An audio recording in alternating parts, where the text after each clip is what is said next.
യുഎഇയിൽ നിന്ന് താമസം അവസാനിപ്പിച്ച് മടങ്ങുമ്പോൾ താമസ വിസ ഔദ്യോഗികമായി റദ്ദാക്കിയിട്ടുണ്ട് എന്ന് ഉറപ്പുവരുത്തണമെന്ന് അധികൃതർ. നടപടികൾ പൂർത്തീകരിക്കാതെ പോകുന്നവർ ഭാവിയിൽ യുഎഇയിലേക്ക് മടങ്ങി വരുന്നതിന് ശ്രമിച്ചാൽ നിരവധി പ്രശ്നങ്ങൾ അഭിമുഖീകരിക്കേണ്ടി വരുമെന്നും അധികൃതർ ഓർമ്മിപ്പിച്ചു. യുഎഇയിൽ നിന്ന് മറ്റൊരു രാജ്യത്തേക്ക് താമസം മാറുന്ന പ്രവാസികൾ തങ്ങളുടെ താമസ വിസ ഔദ്യോഗികമായി റദ്ദാക്കണമെന്ന് അധികൃതർ മുന്നറിയിപ്പ് നൽകി. ഇതോടൊപ്പം അവർ സ്പോൺസർ ചെയ്തിട്ടുള്ള കുടുംബാംഗങ്ങളുടെ വിസയും റദ്ദാക്കണം. രാജ്യത്ത് സ്പോൺസർക്ക് വിസ റദ്ദാക്കാൻ അധികാരമുള്ളൂ.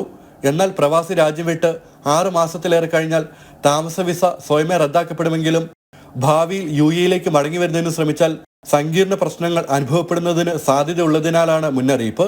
ഔദ്യോഗികമായി റദ്ദാക്കാത്ത വിസയുള്ളവർക്ക് യുഎഇയിലേക്ക് മടങ്ങാൻ ICPയിൽ നിന്ന് പ്രത്യേക അനുമതി വാങ്ങേണ്ടതുണ്ട്.